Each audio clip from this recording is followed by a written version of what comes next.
चलिए आपको सीधे लिए चलते हैं मध्य प्रदेश के छिंदवाड़ा, जहां पर मुख्यमंत्री डॉक्टर मोहन यादव छिंदवाड़ा में आम सभा को संबोधित कर रहे हैं। आइए आपको भी सुनवाते हैं। खाली मूर्ख बनाओगे, कब तक बनाओगे? विश्वविद्यालय के लिए भी हमने ही निराकरण करा था। वोट ले लिए, एग्रीकल्चर कॉलेज बनाएंगे, हार्टिकल्चर कॉलेज बनाएंगे। ना एग्रीकल्चर बना, ना हार्टिकल्चर बना। मैं घोषणा कर रहा हूं, अगले साल से इसी विश्वविद्यालय में एग्रीकल्चर की पढ़ाई अपने बच्चों के लिए जारी रखी जाएगी। हार्टिकल्चर की बच्चों की परीक्षा यहीं पे होगी। बस इतना ही है कि आचार संहिता लग रही है, इसके कारण से ये आचार संहिता के बाद इन निर्णयों का पालन करना शुरू कर देंगे। सरकार बनी है, प्रचंड बहुमत की सरकार बनी है। 163 की संख्या से भाजपा को आशीर्वाद प्रदेश की जनता ने दिया है। तो जनता ने आशीर्वाद दिया तो छिंदवाड़ा क्यों पीछे रहेगा? छिंदवाड़ा का नंबर सबसे पहले रहेगा, क्योंकि छिंदवाड़ा उसके लायक है। आज के इस अवसर पर बोलने के लिए तो बहुत कुछ है। हमारी सरकार ने तय किया, भगवान राम, भगवान कृष्ण, इनके जहां जहां चरण पड़े हैं अपने इस प्रदेश की धरती पर, प्रत्येक स्थान को तीर्थ की तरह विकसित किया जाएगा। कोई स्थान छोड़ा नहीं जाएगा। बोला जाए जय सिया राम। अयोध्या के बाद अब हमारे पास तो चित्रकूट है।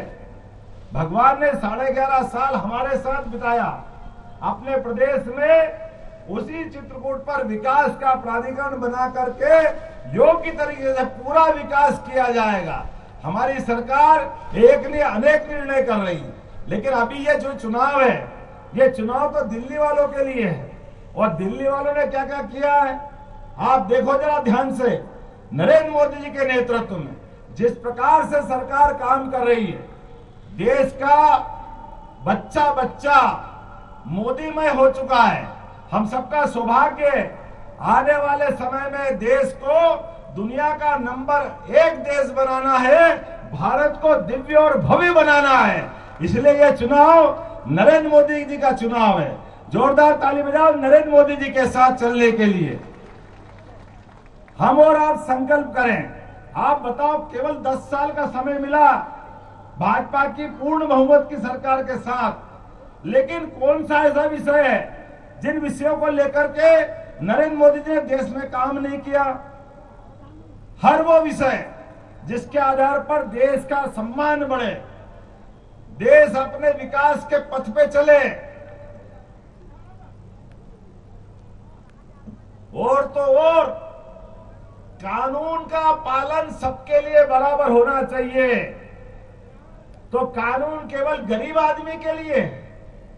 गरीब आदमी पे चाहे जितना जुल्म करो वही कोर्ट कचहरी जाएगा, बड़ा आदमी सबसे बच जाएगा। वो बड़ा होके अपने आप को 56 का पता नहीं क्या क्या मानते थे, फन्ने खाओ क्या क्या नाम बोलते हैं। ये नरेंद्र मोदी की सरकार है। आप जिनके घर में जा जा करके उनके पांव दबाते थे, वो सब जमानत पे है भाई साहब। आप कोई भी खा होगे, कोई बचने वाले नहीं है। आप राहुल गांधी हो, आप प्रियंका गांधी हो, आप सोनिया गांधी हो, आप केजरीवाल हो, कानून सबके लिए बराबर है। ये नरेंद्र मोदी की सरकार है। सारे बेईमान जमानत पे है। ये मौका इसलिए आया है, हम भगवान राम को मानने वाले हैं, हम राम राज्य लाना चाहते हैं। और राम राज्य की पहली शर्त कानून सबके लिए बराबर होना चाहिए।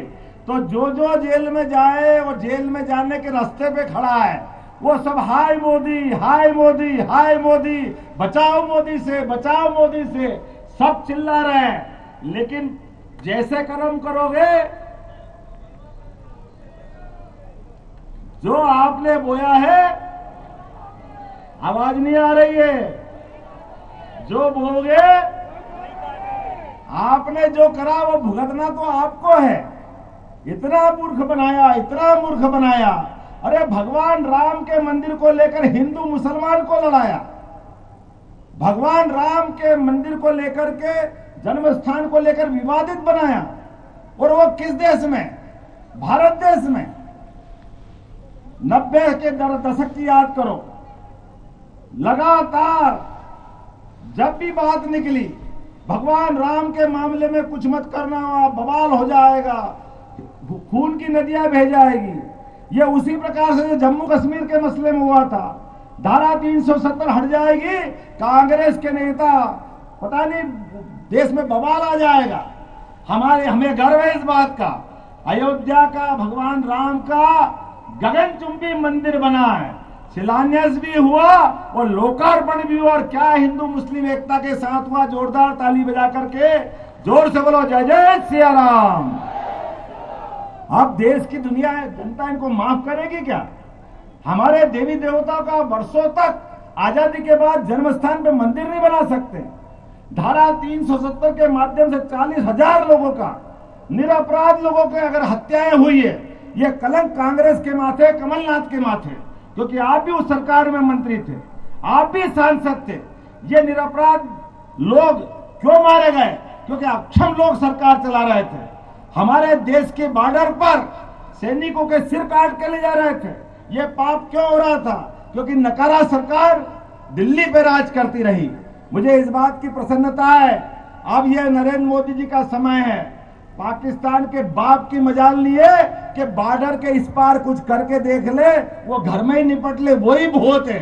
उसकी जो हालत हुई है वर्तमान के समय में, हमारे दुश्मन पाकिस्तान के अंदर भी अब सुरक्षित नहीं है। ऐसा मजबूत देश बनाने के लिए हम और आपको संकल्प करना पड़ेगा। और मध्य प्रदेश तो वो धरती है जो जनसंघ के जमाने से राष्ट्रवादी दल को हमेशा विजय बनाती है। एक बार पटवा जी को आपने विजय बनाया, लेकिन दुर्भाग्य के साथ अभी अगला नंबर नहीं आया। अब की बार मोदी जी अपनी सरकार बनाए तो दुनिया में भारत की धाक और साख दोनों बनाने के लिए हम और आप तैयार हैं? अगर तैयार है तो अपने स्थान पे खड़े हो जाओ। छिंदवाड़ों को भी जिताना पड़ेगा, भारी बहुमत से नरेंद्र मोदी जी के हाथ मजबूत करना पड़ेंगे। गली गली, गांव गांव, मोहल्ले मोहल्ले आपको स्वयं को नरेंद्र मोदी बन के जाना पड़ेगा। आप सब तैयार हैं? इधर से आवाज आए, तैयार है? तो बांधो मुट्ठी और बोलो जय जय सिया राम। भारत माता की, भारत माता की। बहुत बहुत धन्यवाद। भारत माता की जय।